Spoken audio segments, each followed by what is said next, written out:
കേരളത്തിലെ 2 ജില്ലകളിൽ മഴയ്ക്കും കാറ്റിനും സാധ്യത. ജാഗ്രതാ നിർദ്ദേശം. ഇതേസമയം കേരളം ചുട്ടുപൊള്ളുന്നു.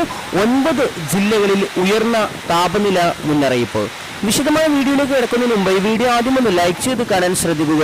ഉപകാരപ്രദമായാൽ നിങ്ങളുടെ സുഹൃത്തുക്കൾക്ക് ഷെയർ ചെയ്യാനും ഇത്തരത്തിലുള്ള ഇൻഫോർമേറ്റീവായ വീഡിയോകൾ എല്ലാ ദിവസവും ലഭിക്കുന്നതിനായി ഈ ചാനൽ സബ്സ്ക്രൈബ് ചെയ്യാനും മറക്കാതിരിക്കുക. ഇന്ന് രാവിലെ നൽകിയ മുന്നറിയിപ്പ് പ്രകാരം അടുത്ത 3 മണിക്കൂറിൽ ആലപ്പുഴ, എറണാകുളം ജില്ലകളിൽ ഒറ്റപ്പെട്ട ഇടങ്ങളിൽ ഇടിമിന്നലോട് കൂടിയ മിതമായ മഴയ്ക്ക് സാധ്യതയുണ്ടെന്ന് കേന്ദ്ര കാലാവസ്ഥാ വകുപ്പ്.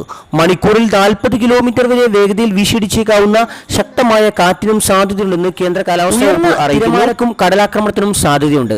കേരള തീരത്ത് ഇന്ന് രാത്രി 11:30 വരെ 0.2 മുതൽ 1.4 മീറ്റർ വരെ ഉയർന്ന തിരമാലക്കും കടലാക്രമണത്തിനും സാധ്യതയുണ്ടെന്ന് അറിയിപ്പ് ലഭ്യമായിട്ടുണ്ട്.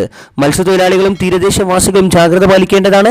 ബീച്ചിലേക്കുള്ള യാത്രകളും കടലിലിറങ്ങിയുള്ള വിനോദങ്ങളും പൂർണ്ണമായും ഒഴിവാക്കേണ്ടതാണ്. ഇതേസമയം സംസ്ഥാനത്ത് ഇന്നും ചൂട് കൂടാൻ സാധ്യത. 9 ജില്ലകളിൽ ഉയർന്ന താപനില മുന്നറിയിപ്പ്. കൊല്ലം, തൃശൂർ, പാലക്കാട്, പത്തനംതിട്ട, ആലപ്പുഴ, കോട്ടയം, എറണാകുളം, കോഴിക്കോട്, കണ്ണൂർ ജില്ലകളിൽ യെല്ലോ അലർട്ട് മുന്നറിയിപ്പ് നൽകിയിട്ടുണ്ട്. സംസ്ഥാനത്ത് ഈ വർഷത്തെ ഏറ്റവും ഉയർന്ന ചൂട് ഇന്നലെ പാലക്കാട് രേഖപ്പെടുത്തിയിരുന്നു. 40 ഡിഗ്രി സെൽഷ്യസ് ചൂടാണ് രേഖപ്പെടുത്തിയത്. 2019 ശേഷം ആദ്യമായാണ് മാർച്ച് മാസത്തിൽ 40 ഡിഗ്രി സെൽഷ്യസ് ചൂട് രേഖപ്പെടുത്തുന്നത്. Thanks for watching.